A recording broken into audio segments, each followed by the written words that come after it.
আলা মুহাম্মাদিন সাল্লাল্লাহু আলা মুহাম্মাদ সাল্লাল্লাহু আলা মুহাম্মাদিন সাল্লাল্লাহু আলা মুহাম্মাদ হরদম ज़बान से निकलो पाक नामे मुहम्मद। हजरत यूसुफ के देखे যারা আঙ্গুল কেটেছে, নিজের হবে না। হযরত ইউসুফকে দেখে যারা আঙ্গুল কেটেছে তারা কি আমার নবী রূপ দেখেছে? হযরত ইউসুফের চেহারা দেখে কিছু কিছু মহিলারা হাতে কমলা দিয়েছে, কাটতে কাটতে ওদের আঙ্গুল পার হয়ে গেছে। তো হযরত ইউসুফ আলাইহিস সালামের চেহারা থেকে বাবাজি চোখ ফিরাতে পারে না। জোরে বলেন সুবহানাল্লাহ। তাহলে হযরত ইউসুফ আলাইহিস সালামকে তিনার চেহারা দেখে যদি আঙ্গুল কাটিয়ে দিতে পারে, বুঝতে না পারে, তাহলে আমার নবী মুস্তাফার চেহারা মুবারক দেখলে কি করতে পারে, তাই না? তাই বলছে হযরত ইউসুফকে দেখে যারা আঙ্গুল কেটেছে তারা কি আমার নবীর রূপ দেখেছে?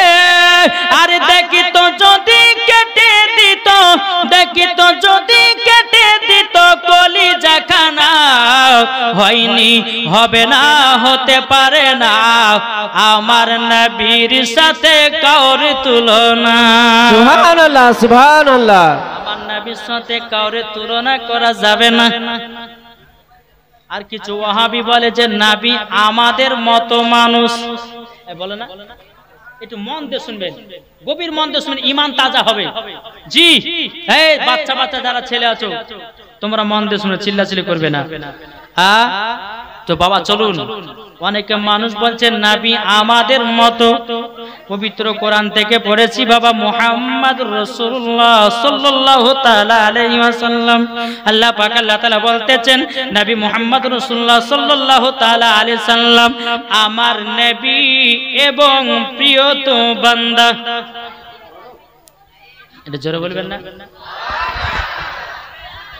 অনেকে মানুষ বলে যে নবী, এই তোমরা চিল্লাচিল্লি করছো কেন? নিচে বসো।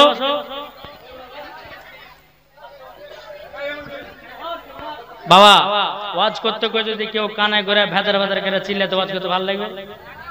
আচ্ছা আপনার মোবাইলে কেউ ফোন করেছে, হ্যাঁ আপনার মোবাইলে কেউ ফোন করেছে, তা আপনি কথা বলছেন বাড়িওয়ালার সাথে বা বাড়িওয়ালির সাথে কথা বলছেন, হয়তো আপনার পাশে বাচ্চা ছেলে দুইটা কাচার মাচার কাচার চিল্লাছে, তো কথা শুনতে পাওয়া যাবে? জি, তাই আমি যতটুকু ওয়াজ করব যদি শুনতে না ভালো লাগে তো আমি এখনই ক্যাম করবে ইয়া নবী করব, তাহলে চুপচাপ শুনতে হবে নাকি? তো বাবাজি অনেকে মানুষ বলেন নবী আমাদের মতো। এক ওয়াহাবিকে বললাম, বলে ভাই তোমরা নবীকে আমাদের মতো বলো কেন? তখন বলছে আমরা কোরআনে পেয়েছি, তো কোরআন আয়াতটা পড়ো। বলছে কুল ইন্নামা আনা বাশারুম মিসলুকুম, আল্লাহ তো নিজেই বলেছেন নবী আমাদের মতন। আমিও তাকে বললাম, বলে হ্যাঁ কোরআনে আছে, আল্লাহ নিজে বলেছে নবী আমাদের মতন, কিন্তু নবী আমাদের মতন নয়।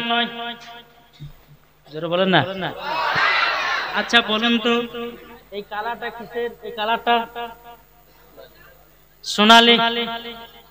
একটু ভালো করে বুঝবেন, এটা উদাহরণ পয়েন্টের ওয়াজ, যদি বুঝতে পারেন তো ভালো, না বুঝতে গেল। এটা কি কালার? সোনালী। আচ্ছা কেউ যদি বলে যে এটা সোনাতে, কেউ মানবে? সোনার মতো দেখতে কিন্তু সোনা। আমার আল্লাহ বলছেন কি? বলছেন নবী আমাদের মতো, কিন্তু নবী আমাদের মতো নয়। সোনা মতো দেখতে কিন্তু এটা অরিজিনাল সোনা না। ভালো করে বুঝবেন, সোনার মতো দেখতে কিন্তু অরিজিনাল সোনা না। আল্লাহ বলতেছে কুল ইন্নামা আনা বাশারুম মিসলুকুম, ওগো আমার বান্দা বান্দিরো, ওগো নবীজি আপনাকে যারা জিন বলতেছে, আপনাকে যারা পাগল বলতেছে, আপনাকে যারা আপনার ভূত বলতেছে, ওগো নবীজি আপনি কথাটা জবাব দে, তোমরা কেউ ভয় করো না, তোমাদের মতো একজন আমি, কিন্তু নবী আমাদের মত নয় রে বাবা। এ সোনা মানে কেরাম বাবা মাত্র 6 বছর। আমার নবী মুস্তাফা এক পা দুপা করে হযরতে মা আমিনা রাদিয়াল্লাহু তাআলা আনহাকে বলতেছে, বলো গো মা জানরি মা, ও গো মা আমার আব্বা জানের কথা মনে পড়ে গেল, ও গো মা আমার আব্বা জান আছে কোথায় বলো না। হযরতে মা আমিনা রাদিয়াল্লাহু তাআলা না তিনি বলতেছে, বলে বেটা হঠাৎ করে তোমার আব্বার কথা বলতেছে কেন? আমার নবীজি বলতেছে, গো মা জাননি আমি কাবার কাছে বসেছিলাম গো মা, ও গো মা জাননি আমি দেখতে পেলাম কিছু ছোট ছোট বাচ্চারা পাহাড়ের উপরে উঠে তার বাপেরা পকেট থেকে খেজুর বের করে ছেলেগুলোকে খাওয়াতেছে। ও গো মা আমার আব্বা জানের কথা মনে পড়ে গেল গো মা। হযরতে মা আমিনা বলছে, বেটাও তুমি এমন সময়তে আমার স্বামীর কথা মনে করে দিলে বেটাও। ও বেটা তুমি যখন আমার গর্ভে ছিলে বেটা গো, তুমি তোমার আব্বা জানে গেছিল মুলকে স্বামী। ও বেটা বেটা তবে শুনে নাও শুনে নাও, ও গো বেটা মুলকে স্বামী ব্যবসা করতে গিয়া আর মক্কাতে ফিরে এলো না। বলছে মা আমি আব্বা জানের কবর জিয়ারত করব। ওয়াজটা মন দিয়ে শুনবেন, জিয়ারত করতে যাবেন। এখন অনেক দল বাড়িয়েছে বলছে কবর জিয়ারত করা যাবে না, বুঝছে না, বুঝে 40 করা যাবে না, মিলাদ করা যাবে না। আর আব্বার ঘর থেকে কিতাব পেয়েছে, কোরআনে প্রমাণ আছে মিলাদ মানে কি। এই মিলাদ মানে কি জানা আছে? নবীজির জন্ম থেকে জন্ম দিবসের কথা আলোচনা করাই মানে হলো মিলাদ। জানে না মিলাদ মানে কি? ওরা পড়ে আছে। একটা আপনার একটা ছেলে বিয়ে করেছে একটা বেঠে মেয়েকে, ভালো করে বুঝবেন তো, বিয়ে করেছে তো টুকটুক করে বৌমা শাশুড়ি বলছে, বৌমা এই কলসিটা নাও আর এক কলে এই কলসিতে গিয়ে তুমি এক কলসি পানি নিয়ে এসো। নতুন বৌমা গেছে, যাওয়ার পরে এক কলসি পানি বাবা ঢোকাতে ঢোকাতে ঢোকাতে বৌমার কানের দুল কিন্তু কলসির ভিতরে পড়ে গেছে। বৌমা হাত ভরেছে, কলসির তলাও নাই দুলও নাই, ভালো করে বুঝবেন, কলসির তলাও নাই দুলও নাই। কলসিটা বাড়িতে নিয়ে গিয়ে শাশুড়ি বলছে, বলে বৌমা তোমার কানের দুল গেল কোথায়? বলছে আম্মা কানের দুলটা কলসির ভিতরে। বলে পাওনি? বলে কলসির তলাও না দুলও নাই। শাশুড়ি মা হাত ভরেছে, কলসির তলাও আছে দুলও আছে। তাহলে বুঝলেন কি, যারা বলে দুরূদ করা যাবে না, যারা বলে জশ্নে ঈদে মিলাদুন নবী করা যাবে না, যারা বলে আপনার কি নাও ক্যাম্প করা যাবে না, যারা বলে দুরূদ করা যাবে না, আসলে তাদের হাত পৌঁছায় না। পাবে কোথায়? ছোট হাত ঠিক জায়গাতে হাত ঢুকেনি বলে পাইনি।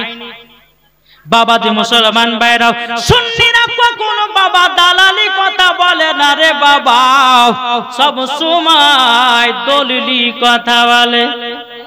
সুবহানাল্লাহ সুবহানাল্লাহ, ঠিক না? আমি বলেছি যে নবী আমাদের মতন নয়, এটাও প্রমাণ দিব আরো। দাঁড়ান, কেবল তো শুরু হইলো। জি তো নবী আমার বলছে মা আব্বার কবর জিয়ারত করতে যাব। হযরতে মা, ও মা বোনেরা চিল্লাবেন না, মা একটু ধৈর্য ধরুন। বেরাদর ইসলাম মুআজ্জান সামানি কিরাম, হযরতে মা আমিনা রাদিয়াল্লাহু তাআলা আনহা তিনি বলতেছে, বলে বেটা তোমার আব্বা জানের কবর আছে মাকামে আবু আবা জায়গাতে। বেটা গো যদি আমরা যেতে চাই তাইলে আমার শ্বশুর আব্বার কাছে ছুটি নিতে হবে। এখনকার বৌমার ছুটিলে শ্বশুর কাছে ছুটি নেবে, স্বামীকে তো বলে না। স্বামী কাছে কলকাতায় যদি বৌমা আপনার কিনা কোনো পার্কে করতে যাই, স্বামী ফোন করেছে, বলে এ বিবি কোথায় আছে? বকনা তো ঘরে শুয়ে আছে, ভালো লাগছে না, কিন্তু পার্কে ঘুরে বেড়াচ্ছে, ঠিক না? বেরাদর ইসলাম মুআজ্জান সামানি কিরাম, হযরতে মা আমিনা রাদিয়াল্লাহু তাআলা আনহা তিনি এক পা দুপা করে বাবা আব্দুল মুত্তালিবের কাছে গেছেন। যাবার পরে বলছে, ওগো আব্বা হুজুর আপনার পোতা তিনারা আব্বা জানের কবরখানা জিয়ারত করতে যাবে। হযরতে আব্দুল মুত্তালিব বাবাজি চোখের পানি ফেলা কান্না করতে লেগেছে। ও বৌমা আমিনা আমার ছোট বেটা আব্দুল্লাহর কথা মনে করিয়ে দিলে বেটা। ও বৌমা আমিনা আমার বেটা সেই দিন মুলকে সামে ব্যবস্থা করতে গিয়ে আর ফিরে আসলো না। তোমরা যাবার জন্য ধ্যান ধরেছো। তখন হযরতে মা আমিনা রাদিয়াল্লাহু তাআলা আনহা বলতেছে, বলো আব্বা হুজুর, আমার মার বাড়ি তো প্রায় 8 থেকে 9 বছর যাই নাই। ওগো আব্বা হুজুর, আমাকে 1 মাস ছুটি দিন। আমার মার বাড়িতে 1 মাস থাকার পরে আবার মক্কাতে রওনা দেব। হযরত আব্দুল মুত্তালিব রাদিয়াল্লাহু তাআলা আনহু তিনি বলছে, বিবি বৌমা আমিনা, তবে শুনো গো শোনো, তুমি যখন যাবে বলছে যাও, তবে তোমার সঙ্গে একটা পুরুষের দরকার আছে। কাকে দি কাকে দি? আব্দুল মুত্তালিব ডাকলেন বাবা উম্মে আইমানকে। উম্মে আইমানকে যখন ডাকা হলো, আব্দুল মুত্তালিব বলতেছে, গো উম্মে আইমান, উম্মে আইমান, আচ্ছা আমার ছোট বৌমা আমিনাকে তোমরা নিয়ে যাও সোনার মদিনায়। জোরে বলুন সুবহানাল্লাহ। উম্মে আইমান তিনি উঠফিট করেছে রে বাবা। উঠফিট করার পরে হযরতে মা আমিনা উটের উপরে চড়েছেন। পেছনে আছে আমার নবী মুস্তাফা। জোরে কোন সুবহানাল্লাহ। উটের উপরে মা আমিনা চড়েছেন, পেছনে নবীজি আছেন, মার মাজাটা ধরে নবী আমার বসে আছেন। উম্মে আইমান উটের লাগান ধরে টানতেছে। আল্লাহর কি কুদরত, উটখানা আগে যায় না। উট আগে যায় না, এত মারছে উঠকে যায় না, কি ব্যাপার, উট চলে না কেন? উম্মে আইমান চিন্তা করছে নিশ্চয় নবীর জন্য যাচ্ছে। হ্যাঁ বৌমা আমিনা, আমি ছোট মানুষ, ছোট মুখে বড় কথা মানাই না। ওগো বৌমা আমিনা, তবে এক কাজ করো না, যে নবী না হলে পরে আসমান হতো না, যে নবী না হলে পরে পাহাড় পর্বত হতো না, যে নবী না হলে পরে কোরআন পেতাম না, যে নবী না হলে পরে নামাজ পেতাম না, যে নবী না হলে পরে সারা কুল কায়নাত পাবো না। ও বৌমা আমিনা, দু জাহানের বাদশাকে পেছনে রেখেছো বলে উটখানা আগে যায় না। বাবা মুসলমান ভাইরা, হযরতে মা আমিনা কি করলেন, আমার নবীকে পেছন থেকে নিয়ে বাবা সামনে বসায়া দিলেন। আল্লাহর কি কুদরত, উটখানা চলতে লেগেছে বাবা। চলতে চলতে চলতে চলতে বাবা 2 ফাংড়ি রাস্তা পড়েছে। 2 ফাংড়ি রাস্তা, যেরকম আপনাদের মানে মেন রোডে কমিটি ভাইকে ফোন করেন যে ভাই লোকেশন জানালে চিনতে পারবো না, তো মেন রোড থেকে বাবা 2টা ফাংড়ি রাস্তা, একটা চলেছে জঙ্গিপুরে আর একটা আপনার দিকে। তো ওই রকম মোড়ে থেমে গেছে। মা আমিনা চিন্তা করে চাল্লা, এইটা মদিনা যাওয়ার রাস্তা না, এটা মদিনা যাওয়ার রাস্তা। 8 থেকে 9 বছর পর মার বাড়ি যাচ্ছে। রাস্তা তো এখন দিনের দিন চেঞ্জ হয়ে যাবে। এখন হচ্ছে ঢালাই, দেখবেন তারপরে দিন এসে দেখবে আপনার রোড হয়ে গেছে, পিচ হয়ে গেছে। তো মা আমিনা চিন্তা করে চাল্লা, গো এটা মদিনা যাওয়ার রাস্তা না, এটা মদিনা যাওয়ার রাস্তা। আমার নবীজি বলতেছে, বলে মা, ও মা জাননি কি কি ব্যাপার, চলছেন না কেন? বলে বেটা, তোমার আব্বা আমাকে বিয়ে করে নিয়ে এসেছে, আর তোমার নানির বাড়ি যাই না, আমি রাস্তা তো ভুল করে দিলাম, আমি রাস্তা চিনতে পারি না। আমার নবী বলতেছে, গো মা জাননি হাজা তারিকাতুল মদিনা। জোরে বলেন সুবহানাল্লাহ। আমার নবীজি বলছে, মা হাজা তারিকাতুল মদিনা, এটা হলো মদিনা যাওয়ার রাস্তা। হাজা তারিকাতুল ইয়ামিন, এটা হলো ইয়ামিন যাওয়ার রাস্তা। জোরে বলুন সুবহানাল্লাহ।